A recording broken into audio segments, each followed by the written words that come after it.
Bonjour et bienvenue dans ce nouvel épisode. Je suis Manon Duboc, chercheuse en sciences sociales, et avec Thierry Pech, directeur de Terra Nova, nous sommes ravis de vous retrouver dans la grande conversation. Bonjour Violette Perrotte. Bonjour. Bonjour. Merci d'avoir accepté notre invitation. On est très heureux de vous recevoir pour évoquer avec vous le sujet qui est au cœur de votre activité professionnelle, les violences faites aux femmes, les violences sexuelles et sexistes, mais d'autres violences probablement aussi.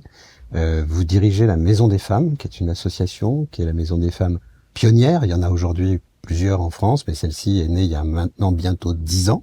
Je crois que vous vous apprêtez à fêter les 10 ans de la Maison des Femmes. Et vous êtes arrivé dans cet endroit par des chemins un peu détournés, puisque vous avez fait votre formation aux États-Unis, une formation en santé publique, c'est votre expertise, vous êtes experte en santé publique. Et puis vous êtes passé par l'Afrique, par le développement, je crois, par le programme alimentaire mondial, et revenu en France, à Saint-Denis, pour faire ce que vous faites aujourd'hui, mais d'abord en le découvrant et ensuite en le dirigeant. Et puis un passage aussi par la vie politique locale, puisque vous avez travaillé au cabinet du maire de Saint-Denis, qui vient d'être battu, Mathieu Hanotin. Je crois que vous avez beaucoup appris aussi. Alors, moi, j'ai eu la chance de vous connaître il y a 2 ans. Je crois que vous arriviez tout juste dans votre fonction actuelle. Et je vous ai posé une question naïve. Je vous la repose aujourd'hui. Je me suis dit, quand même, les violences sexistes et sexuelles, ça va un peu mieux. On en parle, on progresse. Et vous avez fait une réponse qui m'a un peu surpris. Et j'aimerais bien que vous y répondiez maintenant pour voir si c'est la même. Alors, est-ce que ça va un peu mieux ? Non, ça ne va pas un peu mieux. Je pense que on en parle plus. Et moi, je ne suis pas très friande de ce concept de libération de la parole. Je pense qu'on écoute un peu plus, mais qu'on a toujours parlé. Donc aujourd'hui, on écoute un petit peu plus quand les femmes, les enfants parlent de violence, mais la société ne traite toujours pas assez bien ces violences. Et on voit malgré tout une recrudescence des violences, et notamment chez les jeunes. Et c'est pour ça que mon nom est assez ferme. Je pense qu'il y a 2 choses dans les violences qu'on voit aujourd'hui. C'est une violence qui est assez décomplexée chez les jeunes, avec le retour du masculinisme dont on parle un peu, mais qu'on traite un peu de manière sensationnelle, alors qu'il y a quelque chose de très grave. On parle de jeunes de 13, 14, 15 ans qui construisent leurs idées sur une vision de l'égalité femmes-hommes, du couple, des femmes de manière générale, qui est très grave, qui est aux antipodes de ce pourquoi on s'est battu depuis des années, et qui voit un peu ce revirement comme quelque chose de positif, qu'une femme doit être soumise à son mari, qu'ils ont droit de disposer de leur corps. Ça, on l'entend notamment en intervention scolaire. Enfin, donc on sent cette recrudescence de violence chez les jeunes, premièrement, de manière beaucoup plus décomplexée qu'avant, parce qu'on peut en parler librement sur les réseaux sociaux, on peut se cacher derrière plein de choses, et donc on sent quand même une certaine violence décomplexée.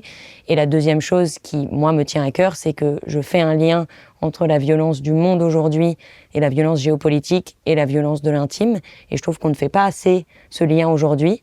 C'est-à-dire que par exemple, quand aujourd'hui on va voir des médias ou des journalistes, ils vont nous dire « Bon, en ce moment on peut pas trop couvrir le sujet des violences à cause de l'actualité, mais quand ce sera calmé, on pourra revenir au sujet des violences. » Moi, je fais un lien direct entre la violence au niveau géopolitique et la normalisation de cette violence dans le monde, et la violence de l'intime aussi, parce que je pense qu'on ne peut pas séparer les deux, que on a aussi facilité et valorisé cette violence au niveau du couple, au niveau des familles, entre des jeunes, et qui est valorisée aujourd'hui dans le monde. On associe un homme fort, un leader, à quelqu'un qui use de cette violence. On le glorifie aussi, on le voit avec Trump, on le voit avec Poutine, dans beaucoup de milieux. Et ça ne peut pas être décorrélé aussi de la manière dont on glorifie ces violences dans l'intime, je pense. Donc non, toujours. C'était déjà votre réponse il y a 2 ans. Et ça m'a beaucoup aidé à comprendre les problèmes d'aujourd'hui. Vous avez dit aussi, dans une récente interview, quelque chose qui m'a frappé et qui fait le lien avec la santé publique. Vous dites, naître femme, c'est dangereux pour la santé. Pourquoi ? Dans beaucoup de pays du monde, naître femme, ça reste quelque chose de très dangereux. D'abord pour des raisons purement statistiques. Quand on est femme, on a plus de chances de mourir de plein de choses, en accouchant, de violences conjugales, pour n'en citer que 2. Enfin, voilà, il y a plein de manières d'être blessé, voire de mourir quand on est femme. Et là, je ne parle pas des nombreuses maladies qui touchent les femmes et qui sont sous-diagnostiquées, qui peuvent être aussi extrêmement dangereuses. Il y a plein de maladies chroniques, et j'en parlerai après en citant un peu la Maison des femmes, mais qui sont liées directement au fait d'avoir été victime de violences. Et donc, aujourd'hui, dans le monde, d'être une femme, ça reste quelque chose d'extrêmement dangereux, parce qu'on sait qu'on va subir des violences, et c'est un spectre de violence qui est très large. On n'est pas toutes victimes de féminicide, on n'est pas toutes victimes de viol, mais 100% des femmes ont connu une forme de violence dans leur vie, et ces violences ont des conséquences très claires sur la santé. Ça n'est pas une opinion que je vous dis aujourd'hui, c'est un fait scientifique, ça a été démontré par de nombreuses études, et je pense qu'aujourd'hui on a encore tendance à mettre le sujet des violences comme un sujet culturel, de société, on en parle comme quelque chose d'assez théorique, et quand on le ressente comme un problème de santé, bah, tout de suite ça prend un aspect très concret, très scientifique, et d'être femme, c'est être exposée aux violences, et donc c'est dangereux pour la santé. Et justement, on reparlera un petit peu de l'État plus généralement au niveau de la société des violences faites aux femmes. Sur la Maison des femmes spécifiquement, que vous venez de citer, quand elle a été créée, l'association en 2016, cette approche par le prisme de la santé, à quel manque elle visait à combler? Avant 2016, quand on parlait des violences, on en parlait beaucoup de manière légale, sociale. Il y avait beaucoup d'associations qui existaient et qui existent toujours, et heureusement, pour accompagner les femmes vers la sortie des violences. Il y avait des psychologues qui étaient formés. Enfin voilà, on accompagnait les femmes victimes de violences de plein de manières différentes, mais dans l'hôpital, on ne traitait pas des violences. Il n'y avait pas de lieu où on allait dans l'hôpital pour se soigner des violences. Dr Rada Hatem, qui est gynécologue obstétricienne, qui a fondé la première maison, elle était à l'époque chef de la maternité de l'hôpital de La Fontaine, qui est le grand hôpital public à Saint-Denis, et elle a fait ce double constat, qui était de se dire, en premier lieu, il y a beaucoup de patientes qui viennent dans un cabinet médical et qui vont parler de choses qui dépassent le motif médical pour lequel elles viennent. Une femme vient pour un suivi de grossesse, pour une PMA, pour une IVG, pour une consultation gynéco. Et comme ce sont des lieux de vulnérabilité où on partage déjà beaucoup de choses de l'ordre de l'intime, eh bien, c'est des lieux où quand on pose la question, eh bien, on peut avoir des réponses plus facilement que quand on demande à une femme d'aller elle-même dans une association de femmes victimes de violences, ce qui nécessite de déjà s'identifier comme victime. Alors que si on va chez le médecin et que le médecin nous pose la question, eh bien, on a plus de... Est-ce que vous avez subi... Oui. Est-ce que vous avez subi un traumatisme important dans votre vie? Est-ce que vous avez subi des violences au cours de votre vie? Et ça ne s'applique pas qu'aux femmes, je le dis souvent, mais il faut que ces questions elles soient systématisées. Et c'est le deuxième constat qu'a fait le docteur Hatem, qui était de dire, moi en tant que médecin, je ne peux pas bien soigner mes patientes si je ne pose pas la question des violences. Quand vous allez chez le médecin aujourd'hui, il vous demande systématiquement, est-ce que vous fumez? Est-ce que vous buvez? Est-ce que vous avez des antécédents familiaux? On n'a pas l'impression que ce sont des questions qui sont intrusives. Jamais un médecin, ou très rarement, ne pose la question, est-ce que vous avez subi un événement traumatique dans votre vie? Est-ce que vous avez été victime de violence? Est-ce que vous vous sentez en sécurité chez vous? Alors qu'on sait que ce sont des choses qui ont un impact direct sur notre santé, que d'avoir subi des violences dans l'enfance et que d'en subir aujourd'hui, ça mène à plus de maladies chroniques, des maladies cardiovasculaires, des cancers, des troubles du comportement alimentaire, des maladies psychiques, plein de maladies.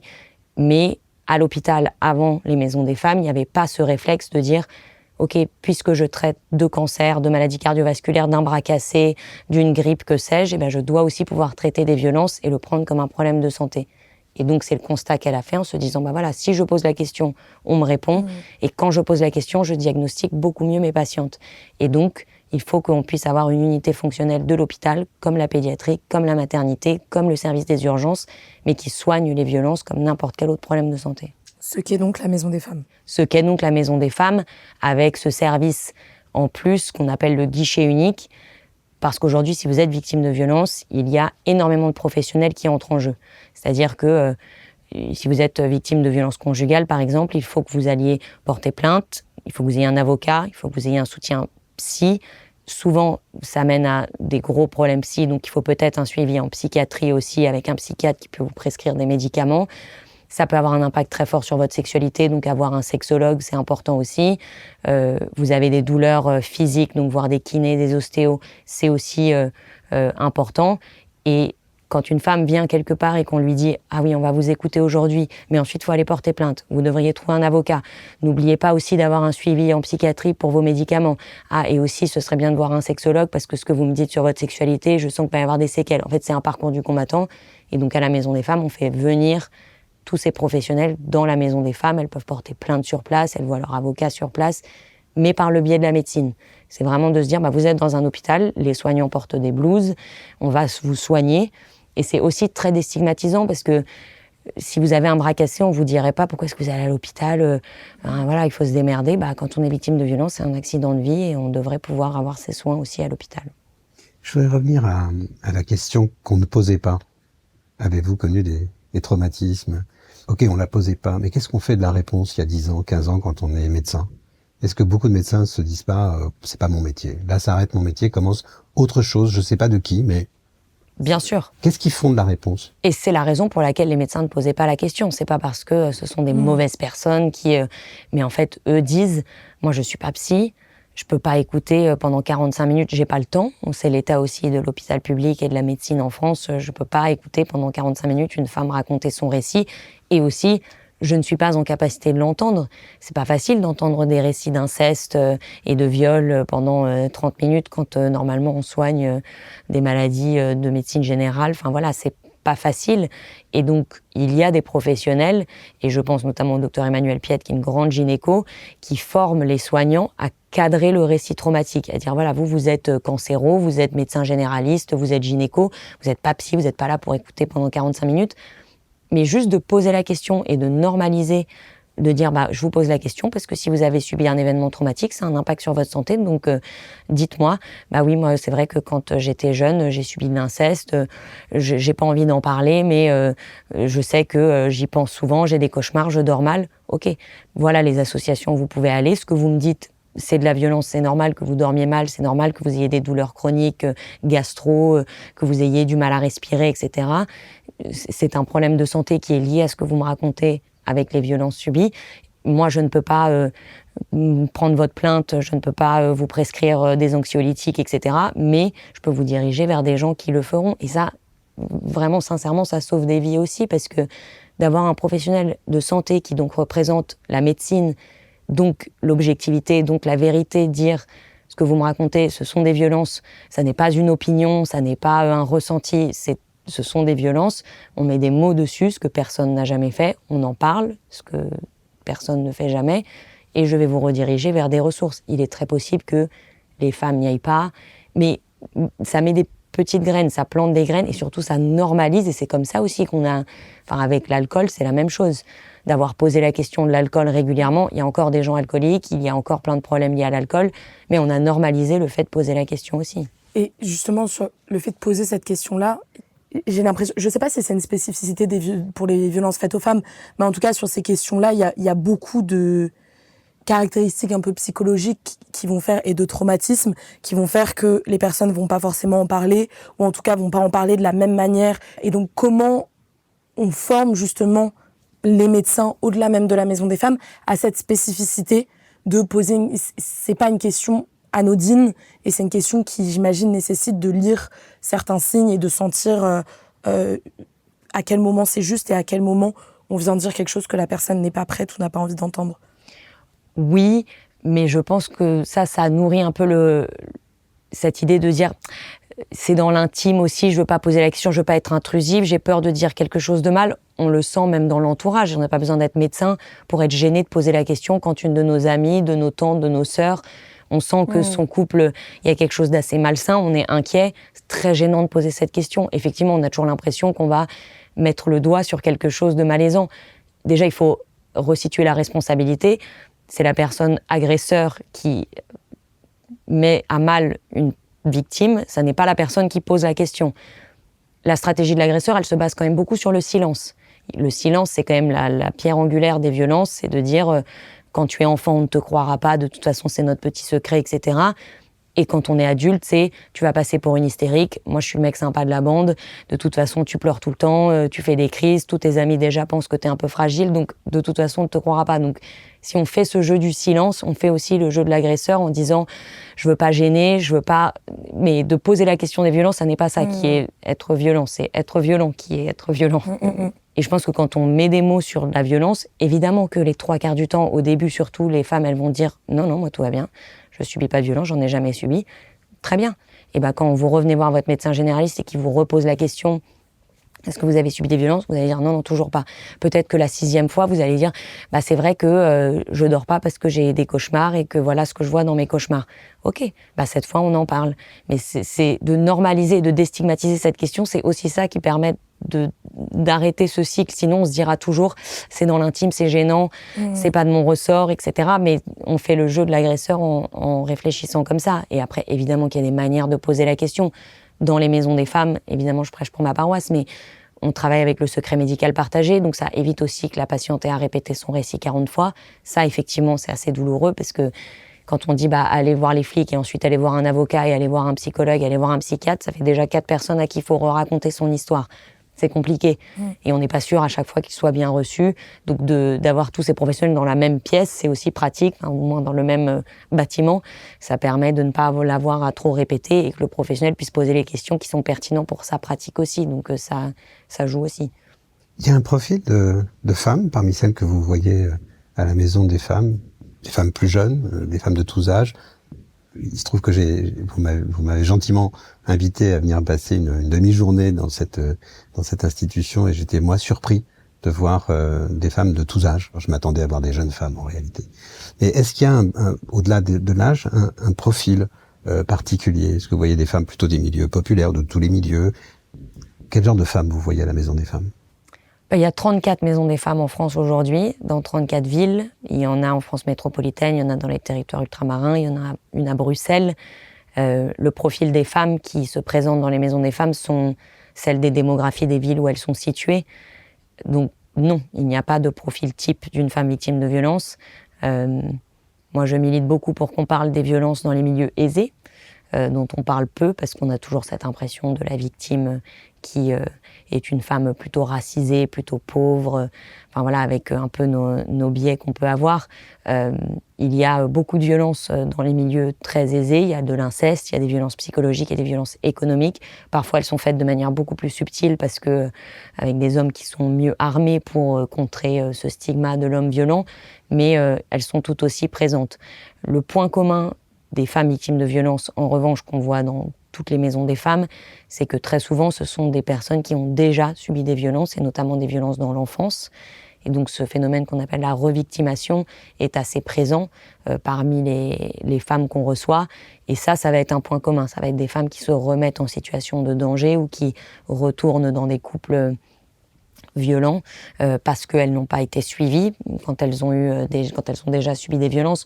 Donc ça, c'est peut-être le point commun, mais tout comme il n'y a pas un type d'agresseur, il n'y a pas un type de victime. Après, il y a des violences qui sont différentes. À la Maison des Femmes de Saint-Denis, on a une unité mutilation sexuelle féminine où on propose une prise en charge pour les femmes qui ont subi ce qu'on appelle une excision. Évidemment que l'excision, c'est propre à certaines régions du monde.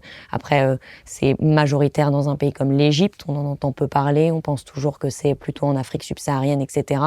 En Égypte, c'est à peu près 90% des femmes qui sont excisées. On en entend peu parler. En Asie du Sud-Est, c'est aussi présent l'excision. Donc même dans certaines violences, on a une représentation un peu typée aussi, mais ce qui est sûr, c'est qu'il n'y a pas d'âge.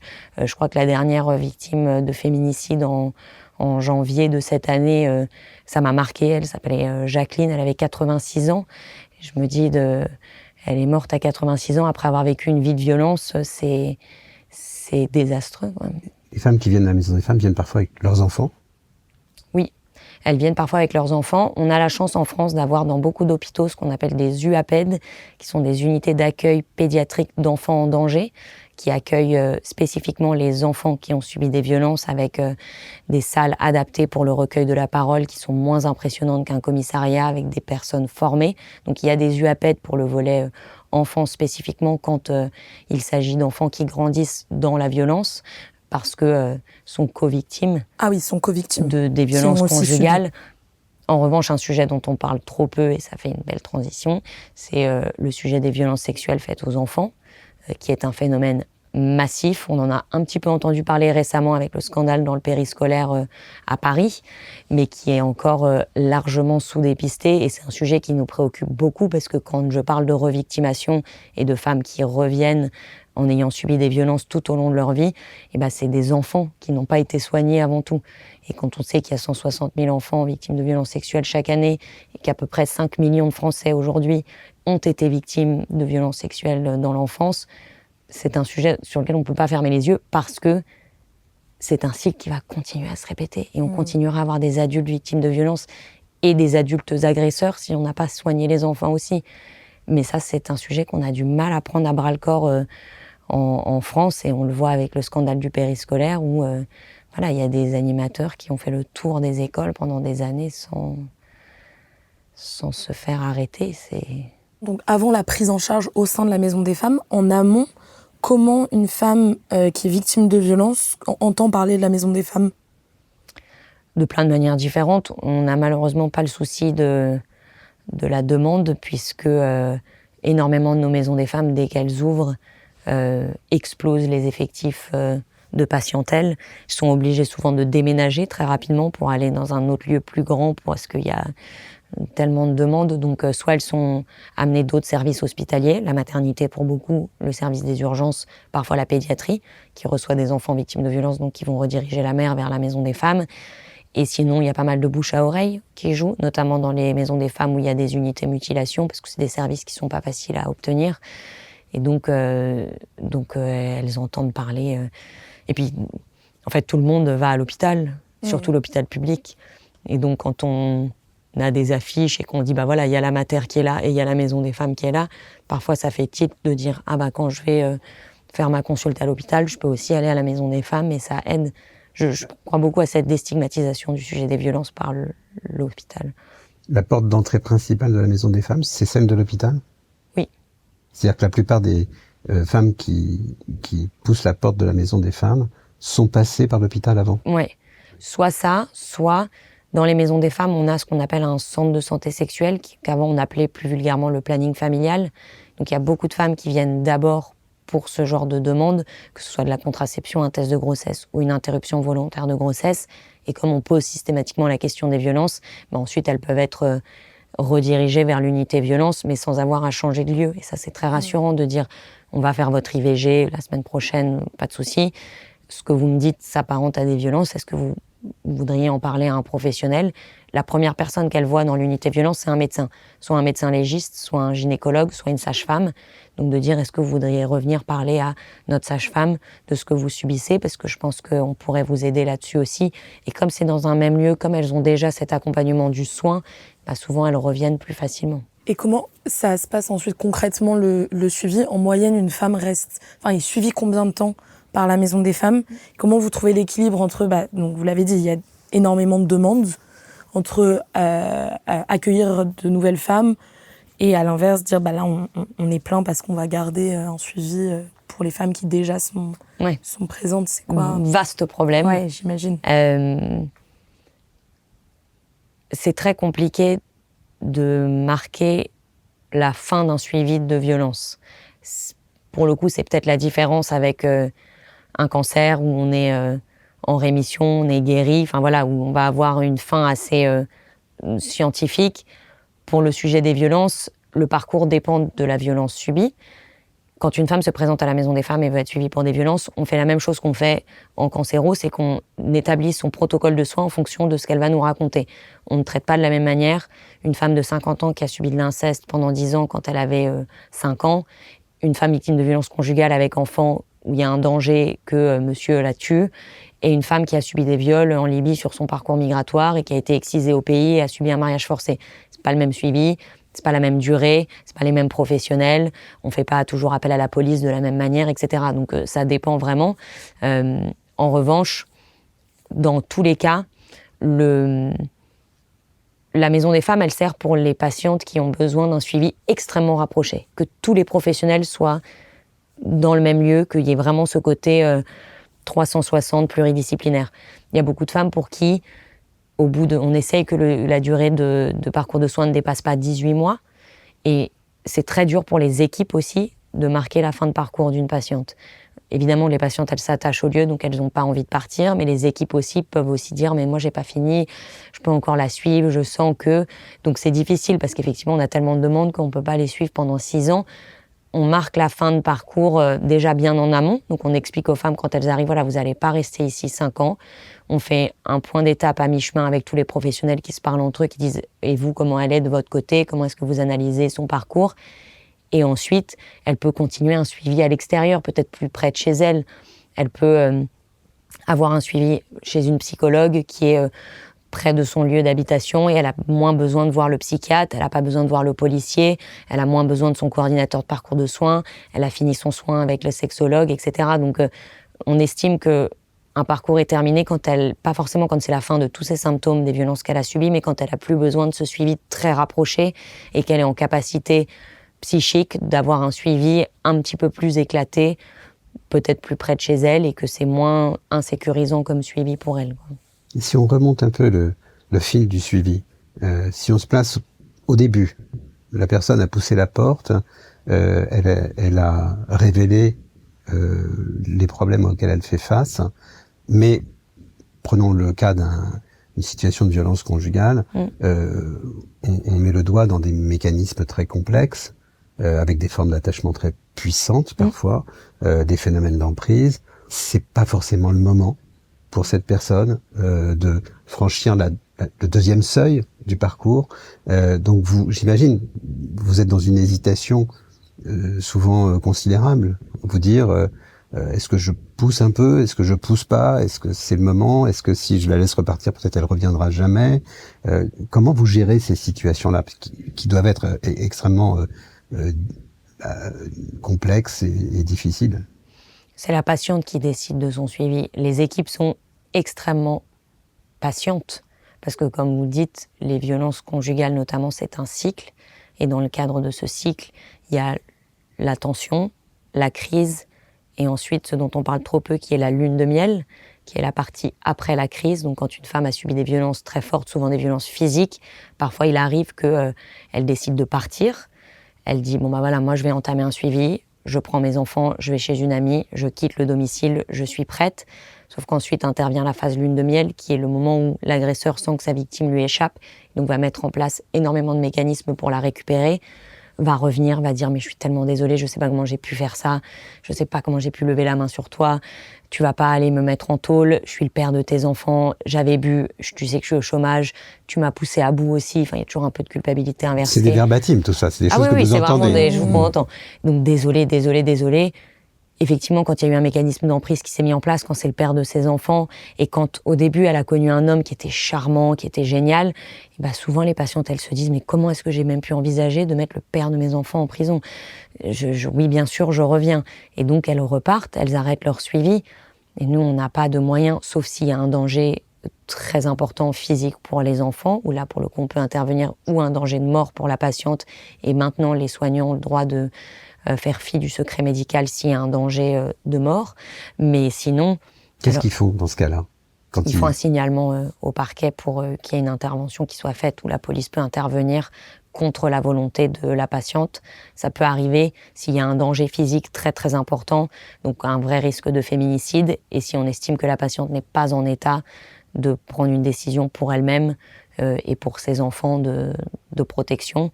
Et à quoi dans la clinique on estime qu'il y a un danger de féminicide? Quel genre de...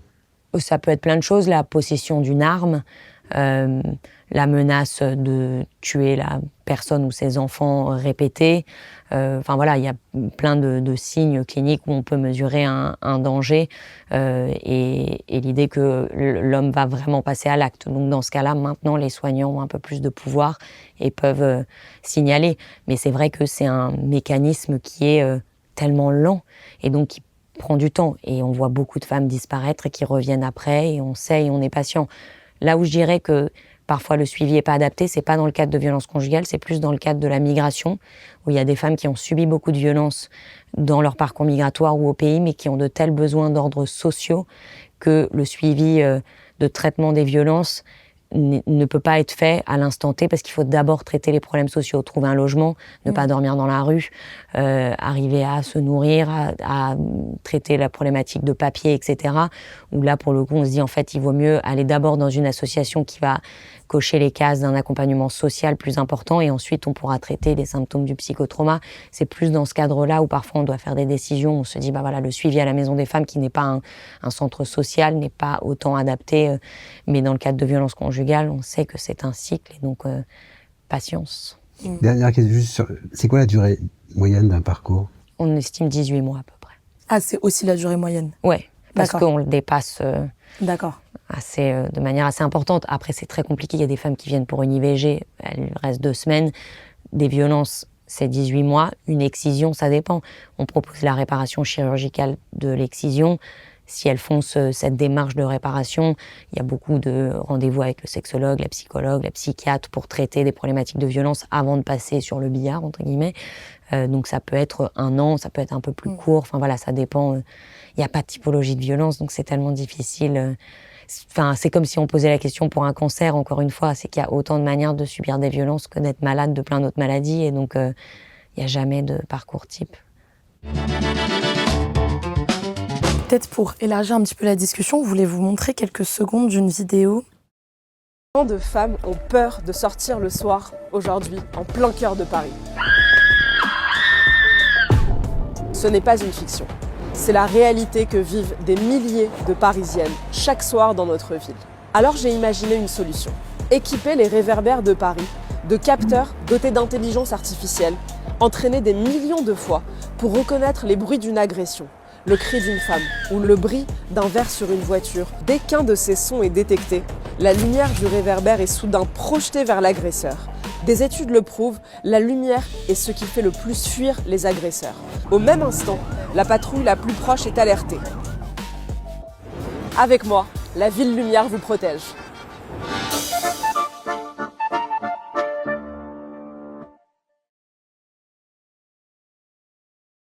Donc, vidéo de campagne de Sarah Knafo pour les municipales de Paris, qui aborde donc la question des violences faites aux femmes. Qu'est-ce que ça vous évoque? Ça m'évoque une récupération ridicule du sujet des violences faites aux femmes, une totale incompréhension du sujet et un message très risqué parce que y a tellement de choses qui vont pas. 91% des femmes victimes de violences connaissent leur agresseur.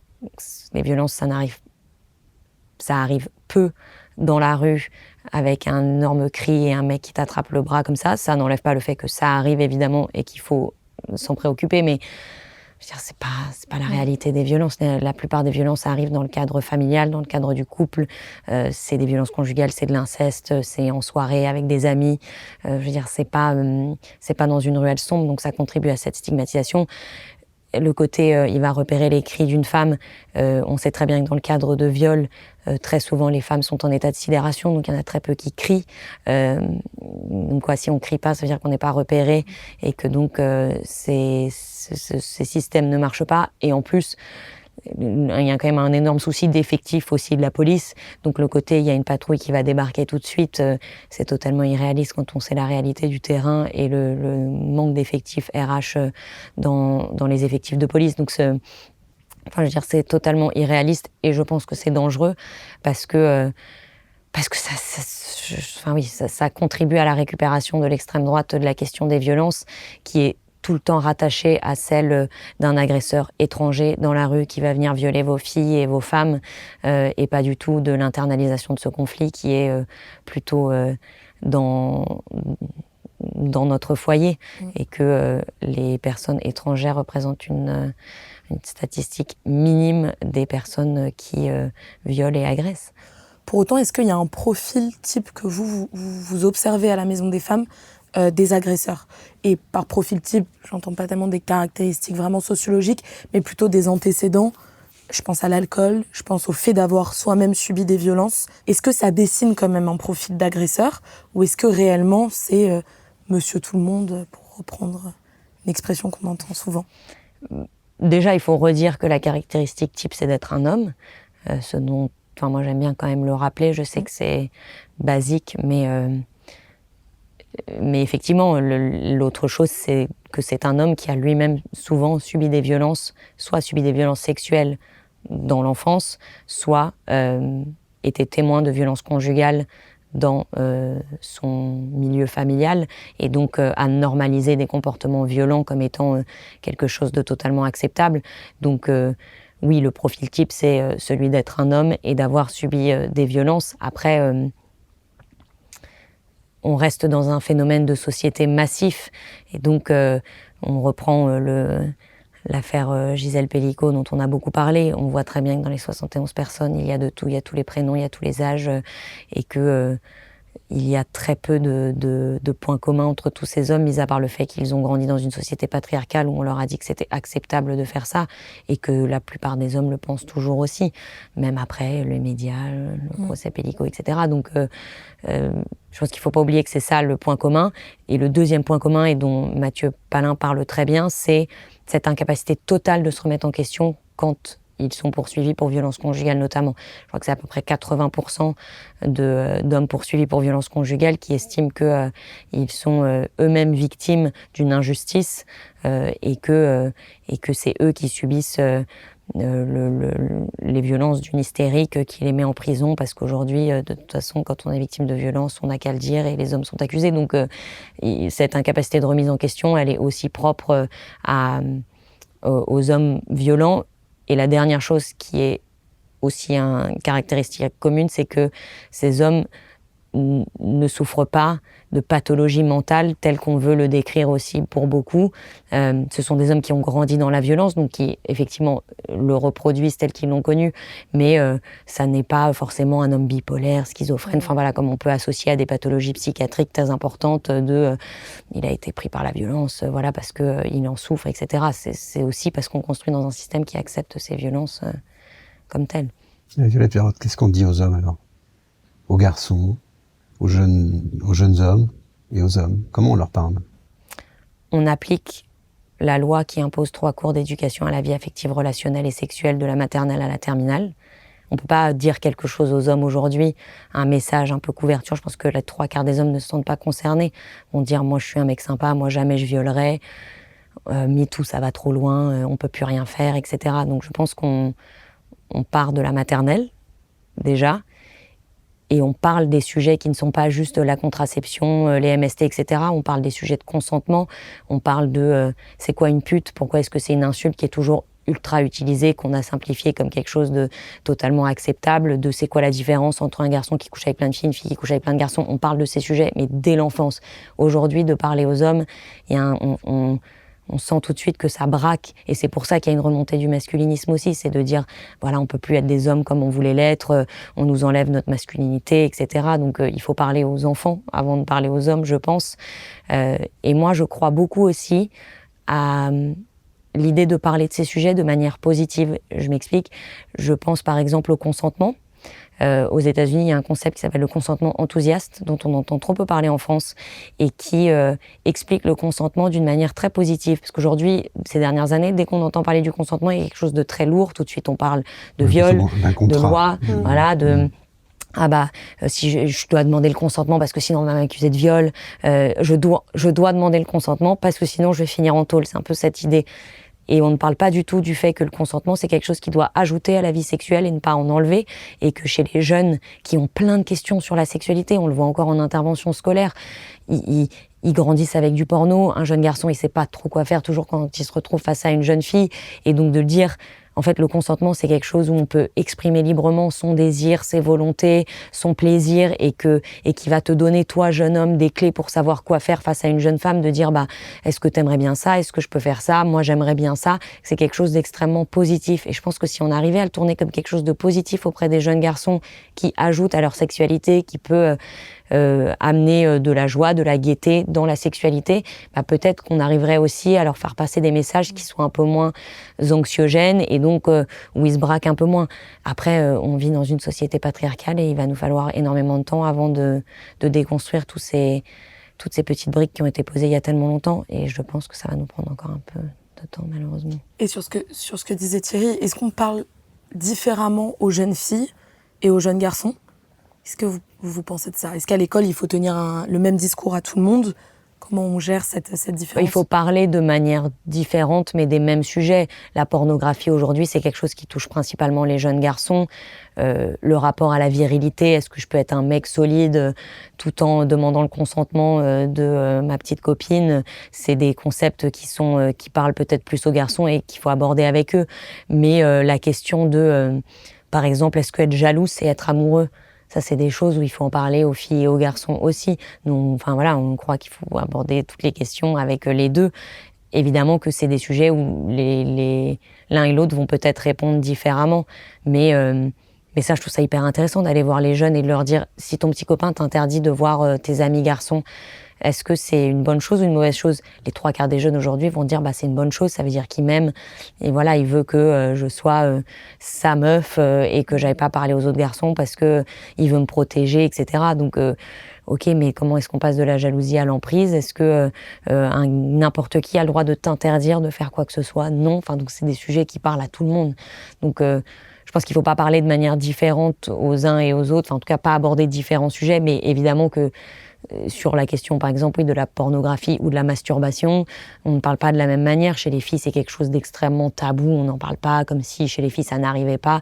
Alors que chez les garçons, c'est quelque chose de très répandu. Ah c'est normal, c'est un homme, il doit un peu assouvir ses besoins. Non, parlons aux filles de la masturbation de manière positive. Peut-être que ce sera aussi une bonne chose de savoir qu'elles peuvent être maîtresses de leur corps et que elles peuvent, ne pas forcément avoir besoin d'un garçon pour explorer aussi ce que c'est que la sexualité dès le départ. Enfin voilà, donc c'est des manières différentes de parler, mais tous les sujets doivent être abordés avec les deux. Vous nous avez dit au début de cet entretien, la société fait encore beaucoup silence, elle écoute peu, elle écoute un peu plus, mais elle écoute peu.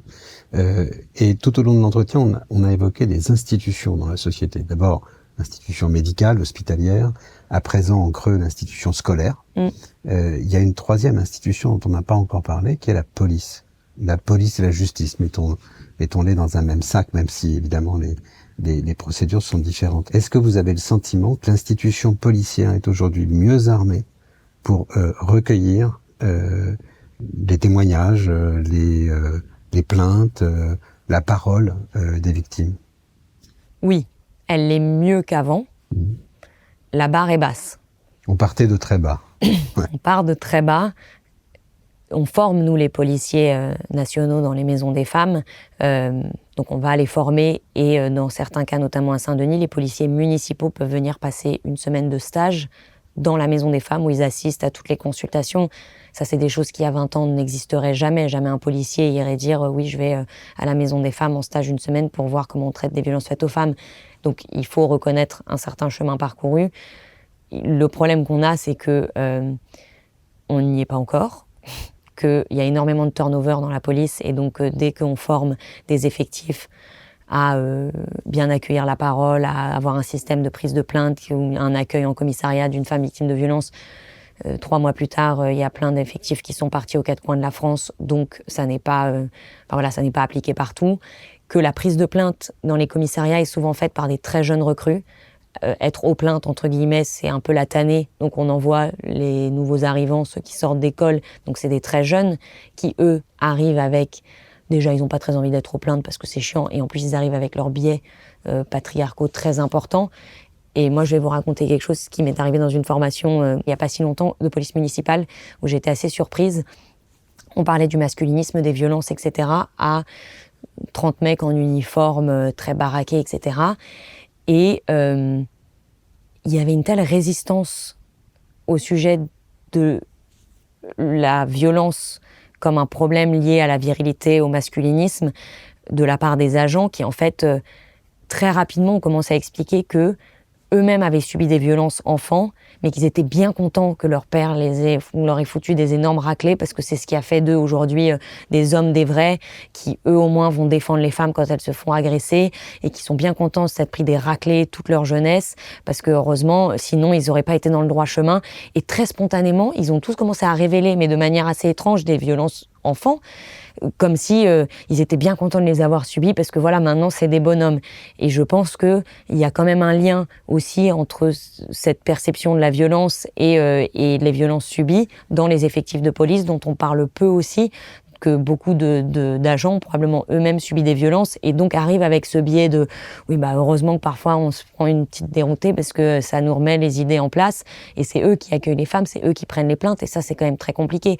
Donc il y a des formations, mais les effectifs sont très réduit. Enfin voilà, il manque un nombre d'effectifs dans la police. On leur demande de traiter les dossiers de plus en plus vite.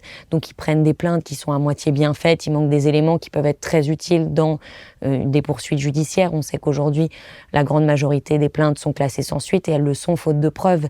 Et comment est-ce qu'on obtient des preuves? C'est quand on pose les bonnes questions au moment de la plainte, quand on analyse, quand on va au fond. Les policiers qui a 18 ans, qui sort d'école, qui a ses biais de société patriarcale, il va pas forcément poser les bonnes questions. Donc on va former. Mais ensuite, ils sont explosés un peu partout. Donc c'est... Les policiers sont parfois des policières. Les policiers sont parfois des policières. Et elles sont meilleures? C'est pas parce qu'on est une femme policière qu'on est forcément meilleure dans la prise de plainte. Effectivement, elle arrive peut-être avec moins de biais patriarcaux, mais elle a besoin d'être formée comme les autres. C'est pas le fait d'être une femme qui fait qu'on va être bonne à... Non, mais on peut être un peu plus sensible à la question. On peut, ou alors on peut être aussi en résistance face à la question, de dire... ben voilà, moi je me suis pas plaint, alors pourquoi est-ce qu'elle va se plaindre? Vous avez circulé un peu en Europe? Vous avez regardé les autres polices, comment elles sont organisées? Est-ce qu'il y a des expériences ailleurs autour de nous dont on pourrait s'inspirer? Il y a l'Espagne dont on parle beaucoup, et l'Espagne est particulièrement forte parce qu'ils ont mis des moyens dans la police pour augmenter les effectifs et pour éviter la perte d'informations quand une femme notamment va d'abord dans un commissariat et ensuite va dans un autre ou parle à un professionnel mais pas à un autre. En Espagne, le policier, c'est lui qui est le garant de toutes les informations autour d'une femme victime de violences conjugales. Donc il va parler à son médecin, il va parler à son assistante sociale et dans des dossiers qui sont partagés, il y a toutes ces informations. C'est comme ça qu'ils ont réussi de baisser de 50% les féminicides parce qu'il y a un bien meilleur partage d'informations entre les professionnels autour de la femme et c'est le policier qui est centrale dans cette... Pour bien comprendre, donc une femme espagnole victime de violence va dans un commissariat et rencontre un agent qui va être son référent pour l'ensemble des procédures. C'est ça. Et cette personne, même si elle se déplace un peu ailleurs géographiquement, restera son interlocuteur. Ça reste son interlocuteur. Et on voit en France que dans les cas de féminicide, très souvent, c'est désastreux parce qu'il y a eu une absence de partage d'informations qui est due au silo aussi entre nos services publics.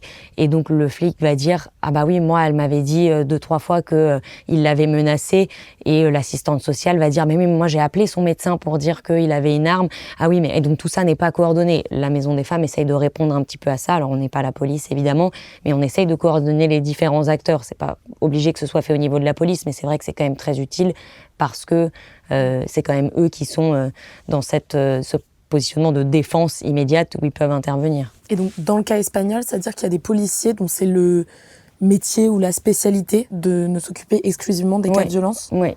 D'accord. Oui, donc j'imagine que ça demande beaucoup plus de moyens. Ça demande beaucoup plus de moyens et d'effectifs. Et là-dessus, justement, on est dans une situation budgétaire limitée, on va le dire comme ça. Où est-ce que ça vous paraît le plus pertinent de mettre de l'argent aujourd'hui? Financer quel type d'initiative, quel type de réforme?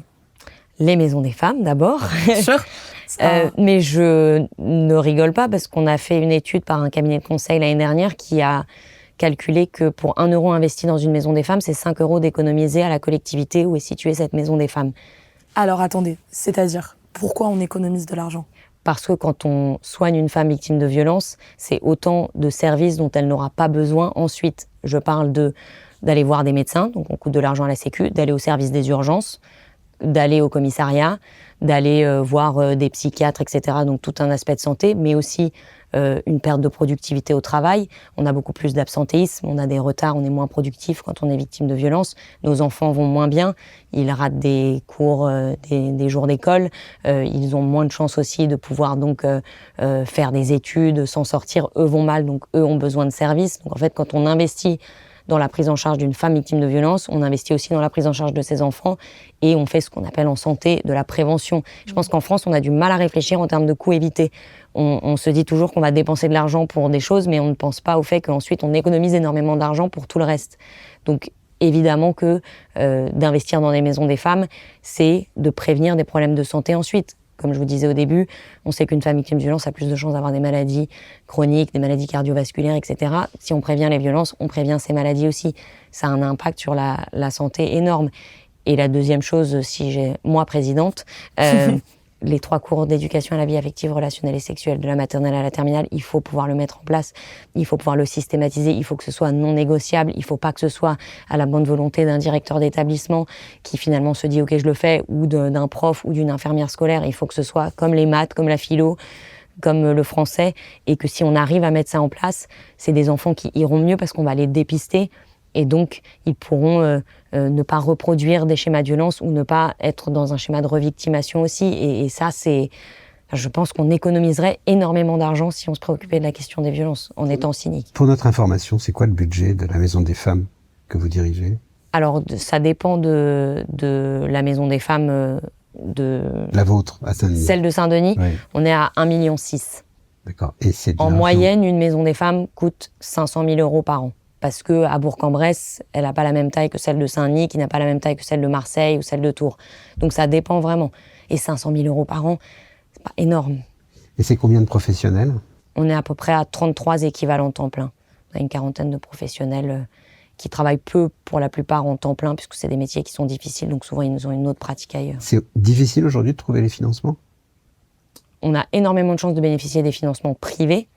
Donc pour ça, c'est un bâton de pèlerin qu'on doit prendre tout le temps, parce que ça ne vous a pas échappé, mais le monde va très mal, donc il y a beaucoup de causes, et donc les entreprises privées, les fondations peuvent se préoccuper de plein de choses, donc pour les faire s'intéresser aux violences faites aux femmes, ça nécessite aussi un travail constant. Beaucoup nous disent aussi, on en entend beaucoup parler des violences, ça doit déjà être financé, ça n'est pas le cas. Donc on dépend énormément de fonds privés, et ensuite pour aller auprès des pouvoirs publics, oui, nous, notre ministère de rattachement, c'est la santé, qui, encore une fois, ne va pas très bien, les hôpitaux publics ne vont pas très bien, donc d'aller chercher des fonds publics aujourd'hui pour les violences, c'est difficile. Et c'était la grande cause du quinquennat, du précédent quinquennat, mais c'est un petit peu tombé dans les oubliettes et les financements n'augmentent pas, donc c'est compliqué. C'est quoi la part de financement public? Dans une maison des femmes, il y a à peu près 1/3 de financement privé, 1/3 d'une enveloppe des ARS, des agences régionales de santé, et 1/3 le produit de recettes d'actes médicaux, ce qu'on appelle la T2A, donc la carte, quand vous donnez votre carte vitale ou votre carte de CME ou que sais-je. Mais donc on dépend encore par 1/3 de fonds privés, ce qui est quand même assez important, parce que ces fonds privés, c'est eux qui payent des salaires d'aides-soignantes, d'infirmières, de médecins, enfin voilà, et qui payent aussi pour des choses qui sont très importantes, qui sont des ateliers psychocorporels que nous, on prescrit comme n'importe quelle consultation médicale, et qui permettent de réparer de la violence d'autres manières que par des consultations par la parole. Là, ça peut être des ateliers de théâtre, de yoga, d'estime de soi, de karaté, enfin voilà. Donc qui sont faits au sein des maisons des femmes et qui sont pour la plupart financés par le privé, parce que on n'a pas encore cette idée de la santé comme prenant en compte autre chose que les consultations médicales, mais on va bien y arriver. Vous, présidente? Et pourquoi pas? On a quelques petites questions à vous poser pour terminer. Manon? Si vous deviez décrire la Maison des femmes en un mot? Je veux pas me tromper. Prévention. Quelle femme vous a le plus inspiré? Une seule? Ah oui. Allez, deux. Deux. Sympa. Rada Hatem, fondatrice de la Maison des femmes, gynécologue obstétricienne, qui est infatigable, et je pense qu'elle aura changé le tissu du service public avec la création des Maisons des femmes, et c'est quand même pas une mince affaire. Et Cathy Bontin, qui est l'ancienne première adjointe de l'ancien maire de Saint-Denis, qui m'a fait comprendre qu'on pouvait être féministe et militante en faisant de la politique locale, et donc de s'occuper des femmes d'une manière qui ne soit pas forcément directe par le biais d'associations, mais aussi en se préoccupant d'avoir des places en crèche, un accès aux soins, des rues qui soient éclairées, des places pour des poussettes sur les trottoirs, enfin plein de manières en fait d'être féministe et militant, mais en améliorant la vie des femmes de manière générale. Donc je trouve que c'est deux femmes assez extraordinaires qui pourront changer le monde et devraient être présidentes avant moi. Quel mot ou expression devrait disparaître du débat public sur les violences sexistes et sexuelles? Résilience. Hein, pourquoi? C'est un mot qui est peu apprécié, notamment dans le sujet des violences faites aux enfants, parce que ça sous-entend la nécessité d'une certaine forme d'esprit, qu'il y aurait des gens qui seraient plus résilients que d'autres pour s'en sortir des violences. Et je trouve que ça peut être assez réducteur d'imposer la réparation et la sortie des violences à une certaine force morale ou force de caractère qui nous permettrait d'être très résilients. C'est très difficile d'être résilient quand on a subi de l'inceste pendant 15 ans et on a le droit de souffrir encore pendant des années et de ne pas être résilient. Mais de juste y arriver jour après jour, à continuer à s'en sortir, à essayer d'être une bonne mère, une bonne amie, une bonne sœur, que sais-je. Et donc je trouve que ce terme met un peu trop la pression aux victimes. Y a-t-il un type de violence que la société a encore du mal à considérer comme étant une vraie violence ? On parle trop peu des violences conjugales dans les couples mineurs.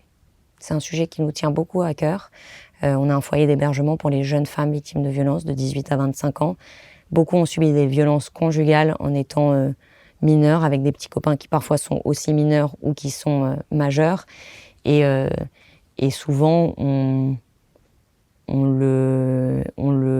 a une image de la violence conjugale d'un couple marié, plus âgé, avec enfants, mais ça commence souvent très tôt dans des relations qui sont vraiment très toxiques, qui mènent parfois à de la prostitution forcée, enfin vraiment des histoires pas très sympas. Et je pense qu'il faut parler des violences conjugales chez les mineurs. Et ensuite, je dirais les violences faites aux enfants, qui sont encore trop peu discutées et peu reconnues. Et notamment le fait que à peu près un enfant sur deux a parlé des violences subies à un adulte qui ne l'a pas écouté ou qui ne l'a pas protégé. C'est pour ça que j'aime pas ce côté libération de la parole, c'est plus la libération de l'écoute peut-être, mais que les enfants parlent, c'est juste qu'on ne les écoute pas. Donc c'est encore des violences sur lesquelles il faut qu'on travaille. Et si vous deviez exercer un mandat politique, ce serait lequel, présidente ? J'ai beaucoup de respect pour les élus locaux, énormément de respect. Je pense que ce sont vraiment les gens qui tiennent notre société aujourd'hui et qui ont des vies pas faciles, pas très drôles, avec beaucoup de violence et qui ont beaucoup moins de reconnaissance que peuvent l'avoir des ministres ou des présidents, etc. Et qu'aujourd'hui, quand notre monde doute beaucoup de nos politiques nationales avec lesquelles envers lesquelles il y a vraiment un manque de confiance et beaucoup de cynisme, je pense que c'est la politique locale qui peut nous réconcilier avec la politique au sens large. Donc peut-être d'abord plus maire et ensuite on verra. Et juste pour terminer, est-ce que vous auriez une lecture ou une œuvre, une recommandation culturelle à nous conseiller sur ce sujet ? Ces questions m'angoissent à chaque fois parce que je lis énormément, mais à chaque fois j'ai un blackout total et du coup j'ai l'impression de passer beaucoup trop de temps sur Instagram. Mon livre préféré, qui est pour moi le plus bel hommage à la santé, c'est Réparer les vivants de Maëlys de Kerangal. J'adore ce livre qui est le récit d'une transplantation cardiaque, donc rien à voir avec la choucroute en tant que telle. Mais très beau livre. J'adore ce livre. Et il y a cette phrase dedans que j'adore et que mon père adore, où ils disent il faut enterrer les morts et réparer les vivants. Et je pense que malgré tout, c'est ce qu'on fait quand même dans les maisons des femmes. Donc on n'est pas si éloigné du sujet finalement. Ce sera le mot de la fin. Merci beaucoup. Merci beaucoup, Violette. Merci.